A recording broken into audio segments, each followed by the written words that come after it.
ಈಗ present ಪಾಲಿಟಿಕ್ಸ್‌ಗೂ, future ಪಾಲಿಟಿಕ್ಸ್‌ಗೂ ಅಂದ್ರೆ ಹೆಂಗ್ ವರ್ಕ್ ಆಗುತ್ತೆ ಅಂತ?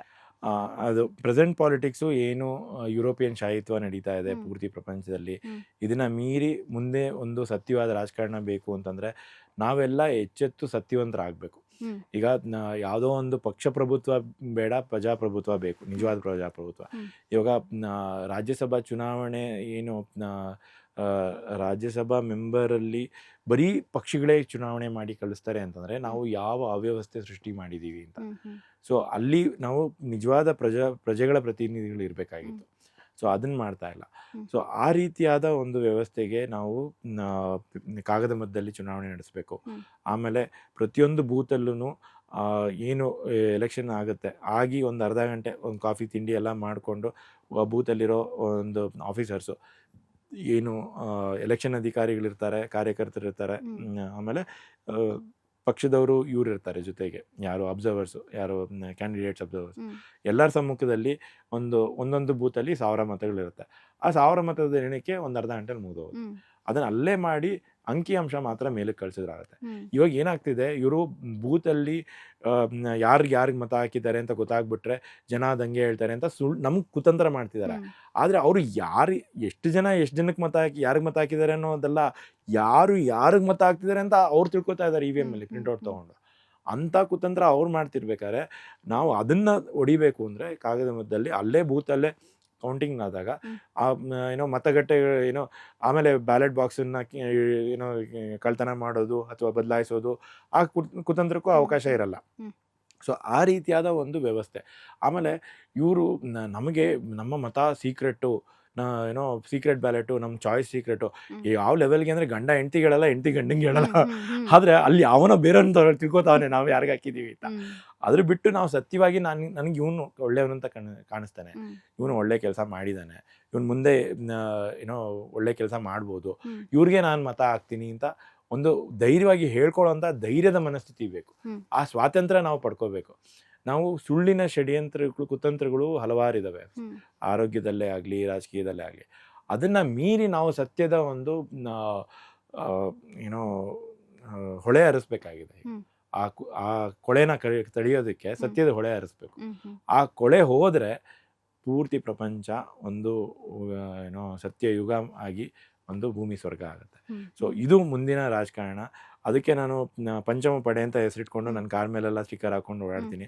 ಆ ಪಂಚಮ ಪಡೆ ಅಂತಂದರೆ 5 ಏನೋ ಬುದ್ಧಿ ಇರೋವಂಥವ್ರು, ಸತ್ಯವಾಗಿರೋರು, ಸೇವೆ ಮಾಡಬೇಕು ಅಂತಿರೋರು, ಪರಿಸರ ಕಾಪಾಡಬೇಕು ಅಂತಿರೋರು, ಆಮೇಲೆ ಎಲ್ಲರಿಗೂ ಒಂದು ಸಮಾನತೆ, ಅವಕಾಶ, ಎಲ್ಲ ಸವಲತ್ತುಗಳು ಕೊಡಬೇಕು ಅನ್ನೋರು, ಆಮೇಲೆ ಯಾವ ದೇಶದಲ್ಲಿ ಯಾವ ಮೂಲ ನಿವಾಸಿಗಳಿದ್ದಾರೆ ಅವ್ರಿಗೆ ಪ್ರಾಮುಖ್ಯತೆ ಕೊಡಬೇಕು ಅನ್ನೋರು, ಯಾವುದೋ ದೇಶದಿಂದ ಎಲ್ಲೋ ವಲಸೆ ಬಂದು ಎಲ್ಲೋ ಅಧಿಕಾರಕ್ಕೆ ಇನ್ಯಾರಿಗೋ ಜೀತದಾಳಾಗಿರೋರು ಬೇಡ. ಸೊ ಈ ರೀತಿಯಾದ ಒಂದು 5 ಗುಣಗಳಿರೋರಿಗೆ ನಾವು ಏನೋ ಮತ ಅವ್ರಿಗೆ ಅವನ್ನ ಹುರಿದುಂಬಿಸಿ ಚುನಾವಣೆಯಲ್ಲಿ ನಿಲ್ಲಿಸಿ ಅವ್ರಿಗೆ ಮತ ಹಾಕಿ ನಾವು ಗೆಲ್ಲಿಸಿದಾಗ ಒಂದು ಪ್ರಜಾಪ್ರಭುತ್ವದ ವ್ಯವಸ್ಥೆ ಸೃಷ್ಟಿ ಆಗುತ್ತೆ. ಅದ್ರ ಜೊತೆ ಸಾಮಾಜಿಕ ಬದಲಾವಣೆ ಕ್ರಾಂತಿನೂ ಆಗಬೇಕಾಗಿರೋದು ನಾವು ಸತ್ಯವಂತರಾಗಬೇಕು. ಅವಾಗೆ ನಮಗೆ ಸತ್ಯ ಅರ್ಥ ಆಗುತ್ತೆ. ನಮ್ಮ ದೇಹಕ್ಕೆ ಯಾವ ತರಕಾರಿ ಒಳ್ಳೆಯದು, ಯಾವ ಏನೋ ಔಷಧಿ ಒಳ್ಳೆಯದು, ಅದು ನಮ್ಗೆ ಅರ್ಥ ಆಗುತ್ತೆ. ಇಲ್ಲಾಂದರೆ ಅವ್ನು ಯಾರೋ ಇಂಜೆಕ್ಷನ್ ಹಾಕೋ ಅಂದಿದ ತಕ್ಷಣ ಇಂಜೆಕ್ಷನ್ ಹಾಕ್ಕೋತೀವಿ.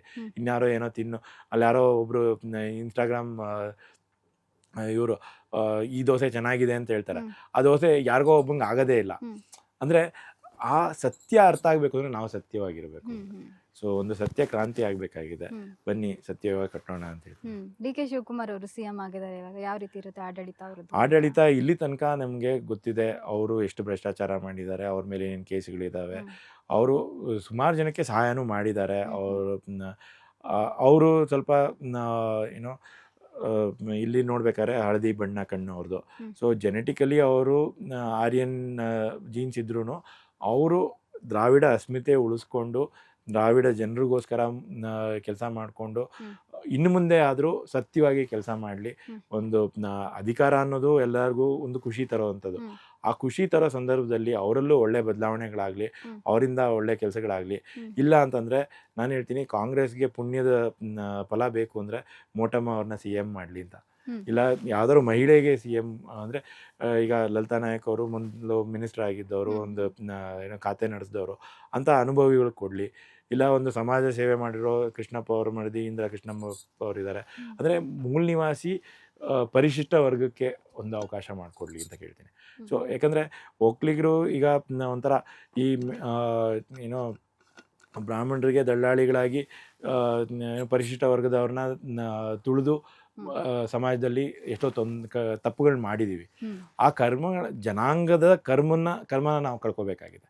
ಸೊ ನಾನು ಒಬ್ಬ ಒಕ್ಕಲಿಗನಾಗಿ ಹೇಳ್ತಿದ್ದೀನಿ, ಅದೇ ಕುತಂತ್ರ. ಈಗ ನೋಡಿ, ನಾನು ಒಕ್ಕಲಿಗರ ಸಂಘದಲ್ಲಿ ಚುನಾವಣೆ ಮಾಡಿದ್ದೆ. ಇಲ್ಲೇ ಪಕ್ಕದಲ್ಲೇ ಸಜ್ಜೆಪಾಳ್ಯದ ಜಮೀನು, 92 ಎಕರೆ ಜಮೀನಲ್ಲಿ ಏನೋ 96 ಎಕರೆ ಜಮೀನಲ್ಲಿ 52 ಎಕರೆ ರಾಜಸ್ಥಾನಿನ ಸಲಾರ್ಪುರಿಯ ಸತ್ವ ಅವರು ಅವರ ಒಂದು ಕಟ್ಟಡ ಕಟ್ಕೊಂಡಿದ್ದಾರೆ. ಅಂದರೆ ರಾಜಸ್ಥಾನವ್ರು ಏನಕ್ಕೆ ಬರ್ತಾರೆ ಅಂದರೆ, ಆ ಮನುವಾದ, ಆ ಯುರೋಪಿಯನ್ ಶಾಹಿತ್ವ, ಆ ಯುರೋಪಿಯನ್ ಜೀನ್ಸ್ ಇರೋರು ಇಲ್ಲಿ ಅಧಿಕಾರ ನಡೆಸ್ತಾ ಇದ್ದಾರೆ ಅಂತ. ಸೊ ಈ ಒಂದು ಕಣ್ಣಿನ ಬಣ್ಣ, ಅದರ ಹಿಂದಿನ ಮನಸ್ಥಿತಿ, ನಾವು look into the eyes ಅಂತ ಹೇಳ್ತಾರೆ, look through the eyes into the mind ಅಂತ. ಅಂದರೆ ಕಣ್ಣಿನ ಬಣ್ಣದಲ್ಲೇ ನಾವು ನಿಂತ್ಕೋಬಾರ್ದು, ಕಣ್ಣಿನ ಒಳಗೆ ಹೊಕ್ಕು ನಾವು ಆ ಮನಸ್ಥಿತಿನ ಅರ್ಥ ಮಾಡ್ಕೋಬೇಕು. ಎಷ್ಟೋ ನೀಲಿ ಕಣ್ಣವರು ಒಳ್ಳೆಯವರಿದ್ದಾರೆ ಪ್ರಪಂಚದಲ್ಲಿ, ಎಷ್ಟೋ ಅವರುಗಳು ಒಳ್ಳೆ ಕೆಲಸಗಳು ಮಾಡಿದ್ದಾರೆ. ಆದರೆ ಇಲ್ಲಿ ಹೇಗಾಗುತ್ತೆ ಅಂದರೆ, 1% ಜನ ಕುತಂತ್ರ ಮಾಡ್ತಾರೆ, 5% ಜನ ಅವ್ರಿಗೆ ಪ್ರಚಾರ ಕೊಡ್ತಾರೆ, ಇನ್ನು 94% ಜನ ಅವರು ನಿಷ್ಕ್ರಿಯವಾಗಿರ್ತಾರೆ. ಸೊ ನಾವು ಆ ಕುತಂತ್ರ ಮಾಡೋರಿಗೆ, ಆದರೆ ಅದೇ ಏನೋ ಅಲ್ಲ, ಇನ್ನು 90% ಜನ ನಿಷ್ಕ್ರಿಯವಾಗಿರ್ತಾರೆ. 1% ಜನಕ್ಕೆ ಇದರ ಅರಿವಿರುತ್ತೆ ಈ ಕುತಂತ್ರದ್ದು, ಅವ್ರು ಹೇಳ್ತಾ ಇರ್ತಾರೆ. ಆದರೆ 4% ಜನ ಅವ್ರಿಗೆ ಸಪೋರ್ಟ್ ಮಾಡಲ್ಲ. ಆ 4% ಜನ ಪ್ರಚಾರ ಮಾಡೋರ ವಿರುದ್ಧ 4% ಜನ ಸಪೋರ್ಟ್ ಮಾಡೋಕ್ಕೆ ಶುರು ಮಾಡಿದಾಗ ನಾವು ಬದಲಾವಣೆ ತರ್ಬೋದು. ಬರೀ ಒಂದು 4% ವ್ಯತ್ಯಾಸ ಆಗಬೇಕಾಗಿದೆ. ಸೊ ಆ ವ್ಯತ್ಯಾಸಕ್ಕೆ ಒಂದು ಏನೋ ಬಾಸ್ TV ಅವರಿಂದ ಒಂದು ಏನೋ ಸಹಕಾರ ಕೇಳ್ತಾ ಇದ್ದೀನಿ. ಹಾಗೆ ಎಲ್ಲ ಮಾಧ್ಯಮದವರು ಸತ್ಯವಂತರಿಗೆ ಪ್ರಚಾರ ಕೊಡಿ, ಸತ್ಯವಂತರಿಗೆ ಒಂದು ಸಹಕಾರ ಕೊಡಿ, ಆ ಸತ್ಯ ವಿಷಯಗಳಿಗೆ ಪ್ರಚಾರ ಕೊಡಿ, ಸುಳ್ಳುಗಳನ್ನ ನಿಲ್ಲಿಸಿ. ಈಗ ಮೀಡಿಯಾದಲ್ಲಿ ಹೆಂಗೆ ಅಂದರೆ, ಅದಕ್ಕೆ ಒಂದು ಕಾನ್ಸೆಪ್ಟ್ ಇದೆ, ಅದು ಏನಂತಾರೆ, ಒಂದೇ ಪದಗಳನ್ನ, ಅದೇ ಪದಗಳನ್ನ ಎಲ್ಲ TVಯವರು ಆಡ್ತಾರೆ. ಮಾಕಿಂಗ್ ಬರ್ಡ್ ಅಂತ ಹೇಳ್ತಾರೆ ಅದನ್ನು ಸೈಕಾಲಜಿನಲ್ಲಿ, ಮಾನಸಿಕತೆಯಲ್ಲಿ. ಮಾಕಿಂಗ್ ಬರ್ಡ್ ಒಂದು ಷಡ್ಯಂತ್ರ, ಏನು CAA ಅವ್ರು ನಡೆಸಿದ್ದು.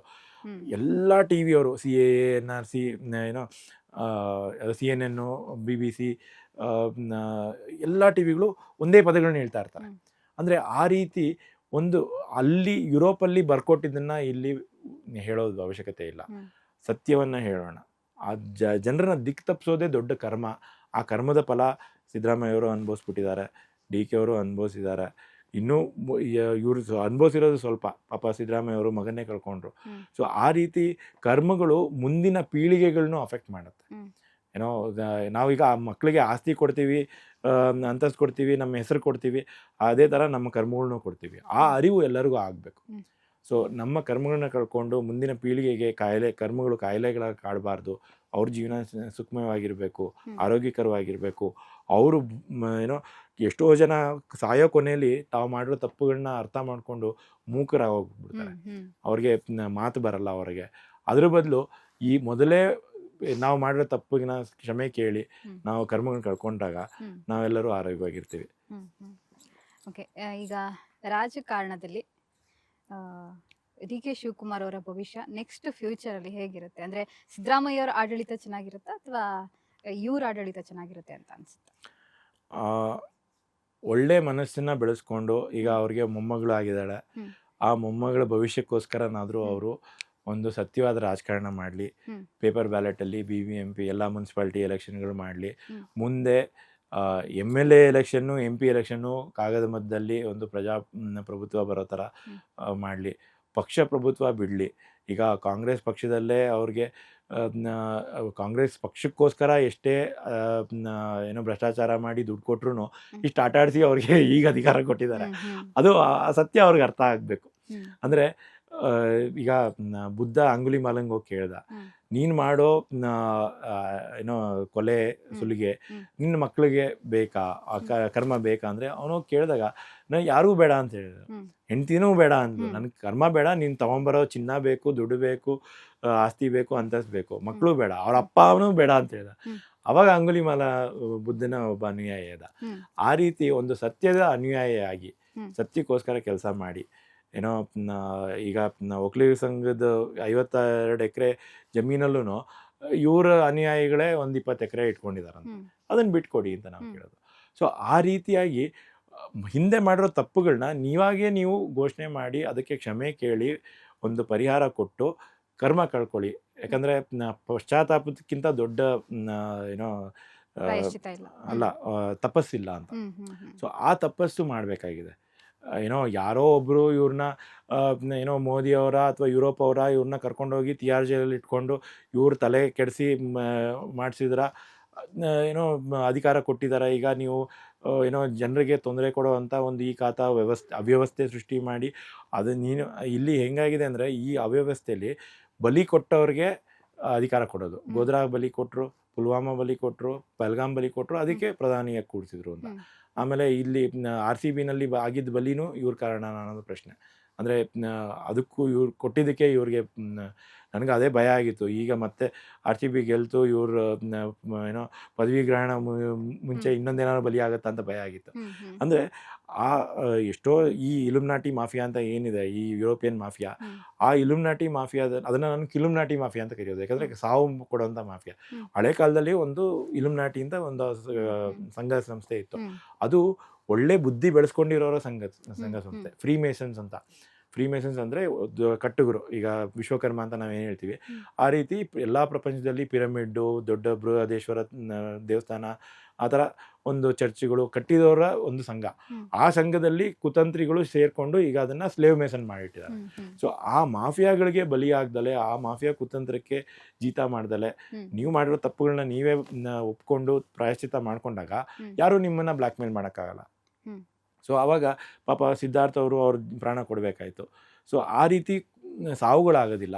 ಸೊ ನಿಮ್ಮ ಮೊಮ್ಮಗಳು ಹುಟ್ಟಿದಾಳೆ, ಅವಳ ಭವಿಷ್ಯ ಚೆನ್ನಾಗಿ ರೂಪಿಸಿ, ಏನೋ ನಿಮ್ಮ ಮೊಮ್ಮಗಳಿಗೆ ನೀವು ಮಾಡಿಕೊಟ್ರೆ ಆಸ್ತಿ ಯಾವಾಗ ಬೇಕಾದ್ರೂ ಕಿತ್ಕೋಬೋದು. ಯಾಕಂದರೆ ಈ ಇಲುಮಿನಾಟಿ ಮಾಫಿಯಾ ಹೇಳೋದೇನೆಂದರೆ, ಮುಂದೆ ಪ್ರಪಂಚದಲ್ಲಿ ಯಾರೂ ಯಾವುದನ್ನೂ ಏನೋ ಅವ್ರ ಹೆಸರಲ್ಲಿ ಇರಲ್ಲ.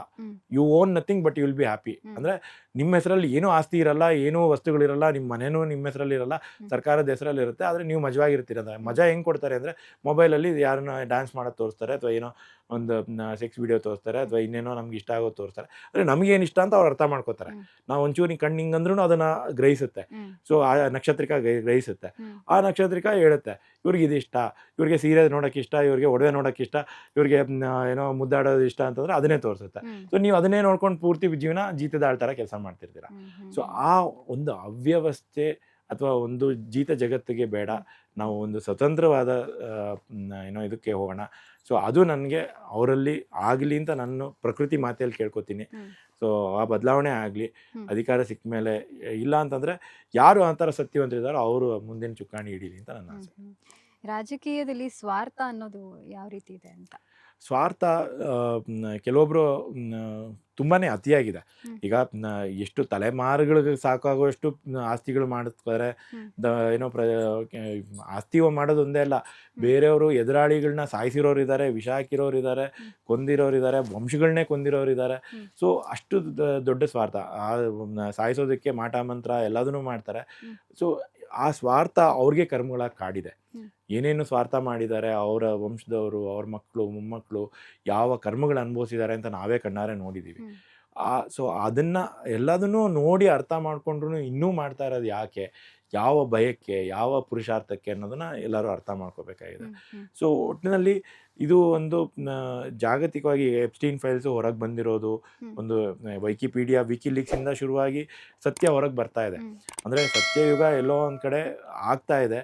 ಆ ಕಲಿಯುಗ ಮುಗಿಸೋಣ, ಸತ್ಯಯುಗ ಸೃಷ್ಟಿ ಮಾಡೋಣ, ಒಂದು ಸತ್ಯವಾದ ರಾಜಕಾರಣ ಮಾಡೋಣ. ಲೇಟೆಸ್ಟ್ ಹಾಗೂ ಇಂಟ್ರೆಸ್ಟಿಂಗ್ ಸುದ್ದಿಗಳಿಗಾಗಿ ಬಾಸ್ ಟಿವಿ ಕನ್ನಡ ಚಾನೆಲ್ನ ಸಬ್ಸ್ಕ್ರೈಬ್ ಮಾಡಿ. ಹಾಗೆಯೇ ಬೆಲ್ ಐಕಾನ್ ಪ್ರೆಸ್ ಮಾಡಿ. ಇದರ ಜೊತೆಗೆ ಫೇಸ್ಬುಕ್, ಇನ್ಸ್ಟಾಗ್ರಾಮ್, ಎಕ್ಸ್ನಲ್ಲೂ ಮಿಸ್ ಮಾಡದೆ ಫಾಲೋ ಮಾಡಿ.